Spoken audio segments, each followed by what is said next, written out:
Good day, everyone. Today, our topic is all about introduction of cybersecurity. Today, hyper-connected world, we spend a significant portion of our lives online. Whether we are scrolling through social media, submitting a school assignment, or managing the bank account, our data is constantly moving across the globe. Cybersecurity is a collective effort of technology, process, and people to protect this digital asset from unauthorized access, damage, or theft. So what is cybersecurity? Cybersecurity, a technology and process that is designed to protect networks and devices from attack and authorized access. So it's very straightforward. So cybersecurity, this is what we do to prevent unauthorized access or hacking inside an organization, or whether we work actually, we also need cyber security for our own self.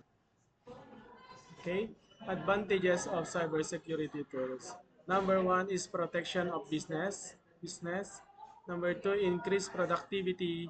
Number three, inspire customer confidence. And number four, stop your website from crashing. And last is protect of your customer. Principle of protecting information. Confidentiality.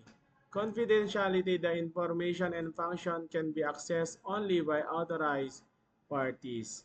Integrity. The information and function can be added, altered, or removed only by authorized parties. Last, availability. Availability, the information and function must be available on demand according to agreed upon parameters. So what is cybercrime? Cybercrime is a crime that involves a computer and a network.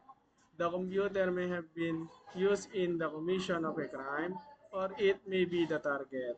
Cybercrime may harm someone's security and financial health. Motivation: demand money or ransom, damage the reputation, disrupting the business continuity, create confusion, achieve military objectives, and last is just for fun. Next is the seventh type of hacker. White hat hacker.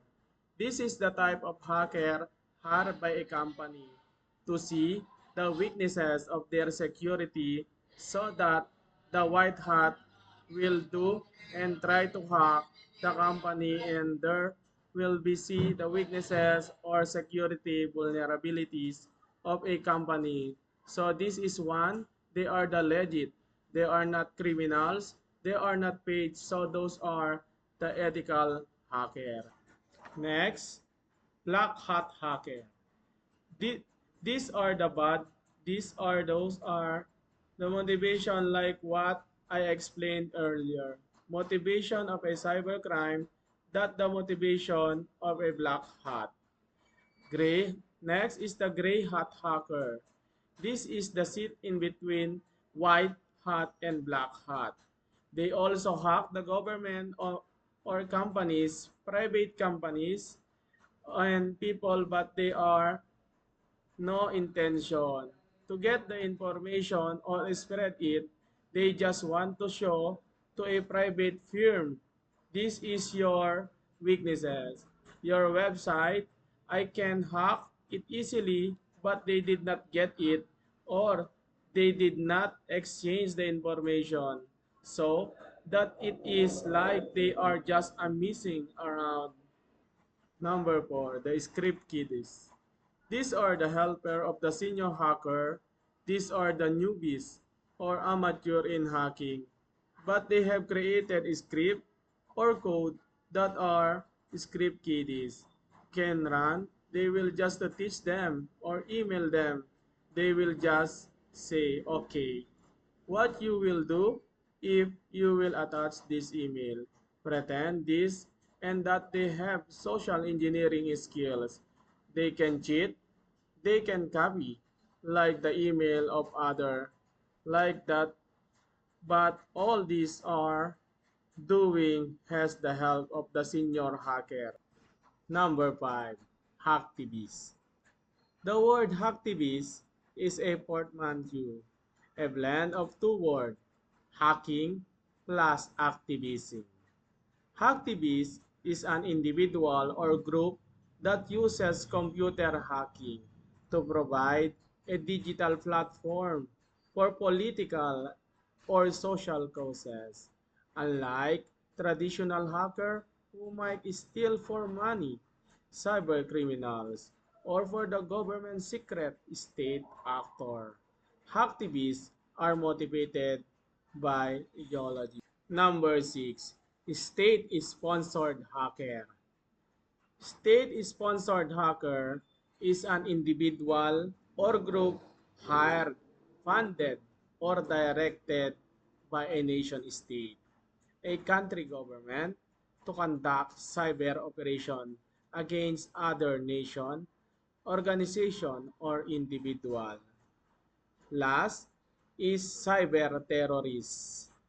Cyber terrorist is a person or group that uses computer technology to launch attacks intended to cause widespread destruction, fear, or physical injury, usually to achieve political, religion, or ideological goal.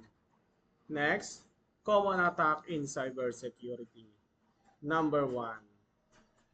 DOS or denial of service. Denial of service on how it's worked, but with just an example of DOS attack. What is DOS? It is a send of multiple requests to the server or computer. It's aimed to flood the server. Another common attack in cybersecurity, malware. Malware attack, these are the viruses that can enter our computer through email, website, malicious website, or through hacking. Next is phishing. Phishing, usually through email, they create a link. Phishing is a type of social engineering attack where a criminal sends a fraudulent message designed to trick a person into revealing sensitive information. Number 4. A man in the middle. A man in the middle attack is a type of cyber attack where a perpetrator position themselves in a digital conversation between two parties, typically a user and a website, to secretly intercept or alter their communication. Number 5. The cross-script attack, a web security vulnerability that allow a hacker to inject malicious script, usually a JavaScript, into otherwise trusted website. Next, the password attack. This is a brute force. If this is a guessing game, hackers are guessing, they are using a password to guess it, called brute force. They are guessing in the password, or they are using a script to guess the password. So it must better if you have two-factor authentication. Number 7. Eavesdropping attack, also known as sniffing or snooping attack. Last, SQL injection attack. These are the attacks for the server database server, of course. The application you have database, so if they attack the SQL database, there's no data in the application. There's no data. How to secure your data?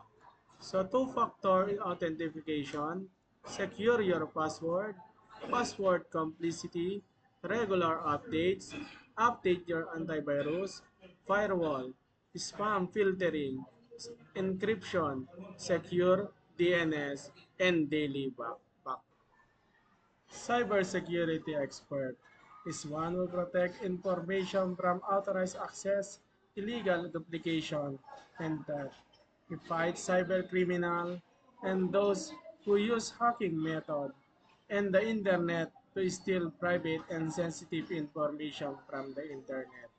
So be responsibilities, finding weaknesses in security monitoring system, network break.